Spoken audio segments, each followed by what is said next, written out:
नमस्कार दोस्तों, स्वागत है आपका हमारे कोर्स के इस वीडियो के अंदर। इस वीडियो के अंदर कैसे हम जानने वाले किस तरह से आप थर्ड पार्टी एप्लीकेशंस को एंटी अनइंस्टॉल बना सकते हैं, जैसे कि जीबी व्हाट्सएप हो गया, ईमोलाइट हो गया या फिर मार्केट का कोई भी एप्लीकेशन हो गया। अगर उसके अंदर एंटी अनइंस्टॉल फंक्शन ऐड नहीं है तो किस तरह से हम एंटी अनइंस्टॉल फंक्शन को ऐड कर सकते हैं, जिस तरह के हमारे मालवेयर्स के अंदर होता है। अब बहुत सारे यूजर के मन में सवाल होगा, अगर हमारे पास एप्लीकेशन का सोर्स कोड ही नहीं है तो किस तरह से हम उसके अंदर एडिटिंग करेंगे। अच्छा, आपका सवाल है, बट इस वीडियो के माध्यम से आपको पता लग जाएगा किस तरह से हम कंपाइल एप्लीकेशन के अंदर भी बिना कोई सोर्स कोड होने के कारण भी हम एप्लीकेशन के अंदर एंटी अनइंस्टॉल फंक्शन को ऐड कर सकते हैं। हम यहाँ पर बेसिकली बाइंडिंग का फंक्शन यूज करने वाले, यानी कि बाइंड करने वाले उसी एप्लीकेशन के अंदर, जिसके बाद कि वो एंटी अनइंस्टॉल बन जाएगा। ज्यादा सीरियस ना हो, आइए इस वीडियो के अंदर कंटिन्यू करते हैं किस तरह से प्रोसेस होती है, किस तरह से काम करता है। वीडियो के एंड में आपको पता लग जाएगा कि हाँ, हम एप्लीकेशन को एंटी अनइंस्टॉल तो बना सकते हैं। तो इस प्रोसेस को करने के लिए आपको कनेक्ट अपने मशीन पर आ जाना है, एंड मशीन पर आने के बाद आपको अपना एपीके इजी टूल आपको ओपन कर लेना है। एग्जांपल के लिए मैं यहाँ पर इमोलाइट एप्लीकेशन को एंटी इंस्टॉल फंक्शन ऐड करने वाला हूँ। इमोलाइट एप्लीकेशन को अगर आप नॉर्मल इंस्टॉल करोगे और आप इसे इजीली अनइंस्टॉल भी कर सकते हैं, क्योंकि इसके अंदर कोई भी एंटी इंस्टॉल का फंक्शन ऐड नहीं होता। सबसे पहले आपको इस एप्लीकेशन को सेलेक्ट कर लेना है, और सेलेक्ट करने के बाद इस एप्लीकेशन को आपको डिकम्पाइल कर लेना है। डिकम्पाइल करने के बाद इस एप्लीकेशन के अंदर हम बाइंडिंग करने वाले हैं, और बाइंडिंग के माध्यम से ही हम एप्लीकेशन को एंटी इंस्टॉल बनाने वाले हैं।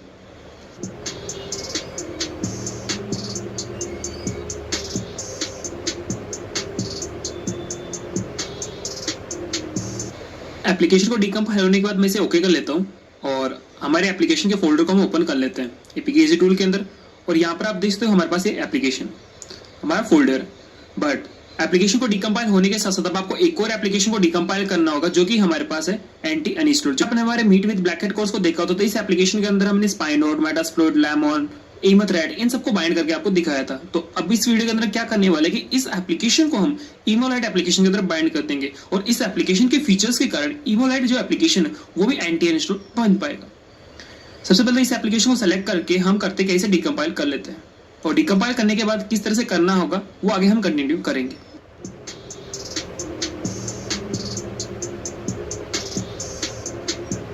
ओके, यहाँ पर आप दोस्तों हमारा एप्लीकेशन सक्सेसफुली डिकम्पाइल हो चुका है। इसको मिनिमाइज कर लेते हैं और अब चलते हैं हम बाइंडिंग की प्रोसेस करते हैं। सबसे पहले तो आपको करना क्या है, इस वाले एंटी अनइंस्टॉल वाले एप्लीकेशन के अंदर उसकी जो स्मेली फाइल्स हैं इनको आपको कॉपी कर लेना है। स्मेली फाइल्स को कॉपी करने के बाद अब आपको करना है अपने इमोलाइट के फोल्डर के अंदर आना है, और यहाँ पर आपको एक स्मेली फाइल क्रिएट करनी होगी, जैसा कि हम मोबीहुक और स्पाइनोड्स के अंदर करते हैं। इस वाली फाइल का नाम को रख देना स्मेली अंडरस्कोर क्लासेस 2, और इस क्लासेस फाइल के अंदर जो आपने कॉपी किया था एंटी अनइंस्टॉल वाले कोड के अंदर से, वो यहाँ पर आपको पेस्ट कर देना उन सारी फाइल्स को। ध्यान दीजिएगा कि ये जो एप्लीकेशन है वो एनोबिस का ही क्लाइंट एप्लीकेशन, यानी कि एनोबिस मालवेयर का ही क्लाइंट एप्लीकेशन है। हम यहाँ पर इमोलाइट के अंदर एनोबिस मालवेयर को बाइंड करने वाले हैं, जिससे क्या होगा कि एनोबिस के अंदर ये सपोर्ट है कि आपके एप्लीकेशन को वो एंटी अनइंस्टॉल बना देता है। अगर आपके पास एनोबिस का सर्वर है तो आप इसी वीडियो के माध्यम से एनोबिस मालवेयर को बाइंड कर सकते हैं किसी थर्ड पार्टी एप्लीकेशन के अंदर। दोनों चीजें आपके यहाँ पर काम आ गई, यानी कि आपका एनोबिस मालवेयर भी बाइंड हो गया। अगर आपके पास एनोबिस मालवेयर का सर्वर नहीं है तो आप इस तरह से एंटी अनइंस्टॉल भी बना सकते हैं। फाइल्स को पेस्ट करने के बाद अब आपको करना है मैनिफेस्ट फाइल आपको ओपन करनी है आपके इमोलाइट की। इसी के साथ साथ मैं करता कि हमारे एनोबिस की जो मैनिफेस्ट फाइल है वो भी मैं यहाँ पर ओपन कर लेता हूँ। अब आपको अपने इमोलाइट की मैनिफेस्ट फाइल के अंदर आना है, और आपको फाइंड करना है एक्टिविटीज कहां पर एंड हो रही है, और उसी के जस्ट नीचे हम अपने एनोबिस के कोड को पेस्ट करने वाले हैं। तो आप देख सकते हो आपको बहुत सारी एक्टिविटीज मिल जाएगी, बट यहाँ पर आपको पेस्ट नहीं करना, क्योंकि अगर आप यहाँ पर करोगे तो आपका एप्लीकेशन सही से वर्क भी नहीं कर पाएगा, और हो सकता है आपका कनेक्शन ना आए और आपका जो बाइंडिंग एप्लीकेशन वो काम ना करे। तो यहाँ पर आप देख सकते हो लाइन 249 के नीचे एक एक्टिविटीज एंड हो रही है, तो इसके जस्ट नीचे आपको एंटर प्रेस करना है। एंटर प्रेस करने के बाद आपको करना है कि एनोबिस की मैनिफेस्ट फाइल के अंदर आना है, और यहाँ पर आपको एक परमिशन आपको कॉपी करनी है, जो कि होगी एक्सेसिबिलिटी परमिशन। आपको पता है कि एक्सेसिबिलिटी परमिशन के कारण ही हम अपने एप्लीकेशन को एंटी अनइंस्टॉल बना सकते हैं। तो इस एक्सेसिबिलिटी परमिशन को कॉपी करना है, क्योंकि एमोलाइट के अंदर कोई भी एक्सेसिबिलिटी परमिशन नहीं है, तो इसलिए हमें एनोबिस की एक्सेसिबिलिटी परमिशन को यहाँ पर आकर पेस्ट करना होगा। ओके, इसको पेस्ट करने के बाद अब आपको करने का एक और लाइन आपको पेस्ट करनी है, जिससे क्या होगा कि जो आपका पूरा एनोबिस मालवेयर है वो स्टार्ट हो पाएगा। तो उसके लिए आप यहाँ पर दोबारा एनोबिस के मैनिफेस्ट फाइल में आइए, और यहाँ पर आप देख सकते हो इस वाली लाइन को आप कॉपी कर सकते हैं। वैसे अगर आप यहाँ पर देखोगे तो आप कंफ्यूज हो सकते हैं, क्योंकि आपको बहुत सारी सर्विसेज लाइन्स आपको देखने के लिए मिल रही होगी। बट मैं आपको ये रिकमेंड करूंगा कि आप इसे कॉपी कीजिए, क्योंकि मैंने मल्टीपल टाइम तक इसे कॉपी कर रखा है, तो मैं समझ गया हूँ कि कौन सी मेन एक्टिविटी फाइल है और कौन सी मेन एक्टिविटी फाइल नहीं है। इसी फाइल के द्वारा क्या होगा, जब ये रन होगी तो आपके पूरे एनोबिस मालवेयर को रन कर पाएगी। इसे कॉपी करना है, और इसे कॉपी करने के बाद जस्ट नीचे आके एक्टिविटीज के ऊपर पेस्ट कर दीजिए और इसके बाद इसे सेव कर दीजिए। इसको सेव करने के बाद अगर आप यहाँ पर ध्यान से नोट करो तो यहाँ पर आप देख सकते हो मेटा डाटा के अंदर, यहाँ पर आप देख सकते हो एंड्रॉइड एक्सेसिबिलिटी परमिशन नेम है। इसके बाद आप देख सकते हो रिसोर्सेज के अंदर एक्सएमएल फोल्डर के अंदर मियाफ नाम की एक फाइल होनी जरूरी है। अगर ये फाइल नहीं होगी तो आपका एप्लीकेशन काम नहीं करेगा।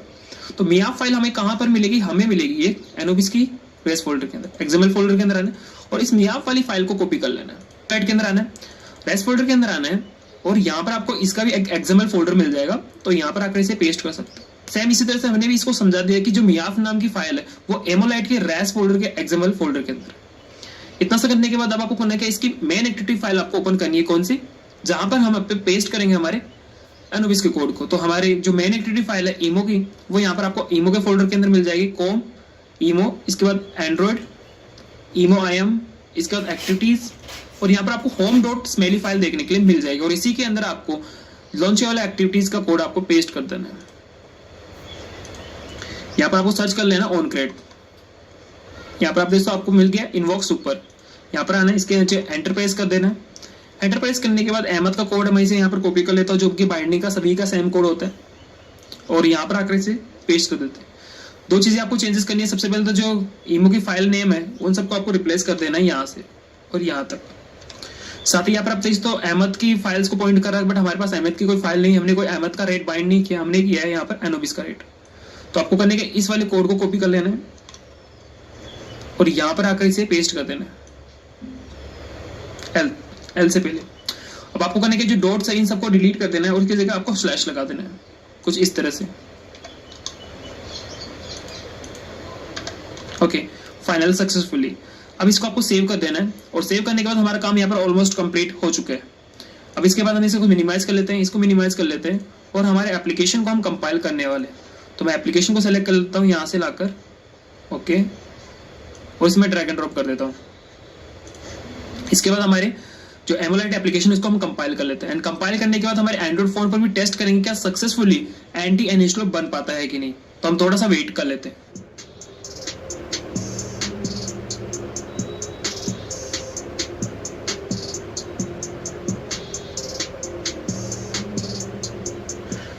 ओके, यहाँ पर आप देख सकते सक्सेसफुली जो हमारा एप्लीकेशन है इमोलाइट वो यहाँ पर कंपाइल हो चुका है। तो मैं इसको ओके कर देता हूँ, इसको मिनिमाइज कर लेते हैं। अब हमारे इमोलाइट एप्लीकेशन को हमारे एंड्रॉइड फोन के अंदर हम इंस्टॉल करने वाले हैं। तो यहाँ पर हमारे APK टूल के अंदर आते हैं और यहाँ पर आप देख सकते रिकम्पाइल फोल्डर। इसका इस एप्लीकेशन को मैं सेलेक्ट कर लेता हूँ, यहाँ से कॉपी करते हैं और हमारे फोन के अंदर आकर मैं इसे पेस्ट कर लेता हूँ हमारे एक फोल्डर के अंदर, कुछ इस तरह से। ओके, पेस्ट करने के बाद अब मैं अपने फोन की स्क्रीन को ओपन कर लेता हूँ। ओके, अब आप मेरे मोबाइल की स्क्रीन देख सकते हैं। मोबाइल पर आने के बाद हम उस एप्लीकेशन को इंस्टॉल करने वाले जो कि हमने अभी कंपाइल किया था एमोलाइट एप्लीकेशन को। तो मैं एप्स पे आता हूँ एंड यहाँ पर आप देख पाओगे, यहाँ पर आप देखो अभी हमने एप्लीकेशन को इंपोर्ट किया था वो ये एप्लीकेशन। तो इसको मैं यहाँ पर इंस्टॉल कर लेता हूँ। ओके, एप्लीकेशन को इंस्टॉल होने के बाद में इस एप्लीकेशन को ओपन कर लेते हैं।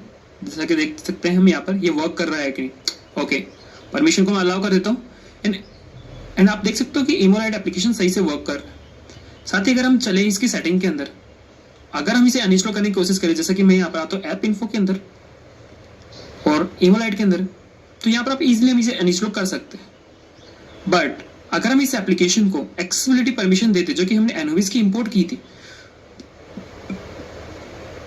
तो जैसे कि एक्सेसिबिलिटी पे आते हैं और जैसे मैं इस एक्सेसिबिलिटी परमिशन को अलाउ करता हूँ यहाँ से एंड अलाउ करने के बाद अगर अब हम एप्लीकेशन को अनइंस्टॉल करने की कोशिश करें, जैसा कि एप्स में वो चलते हैं हमें और हमारे पास एमोलाइट एप्लीकेशन के अंदर हमने किया था, तो इसको मैं ओपन कर लेता हूँ एंड यहाँ पर आप देख सकते हो जैसे मैं एमोलाइट एप्लीकेशन को ओपन करते हैं, दोबारा मैं आपको करके दिखा देता हूँ।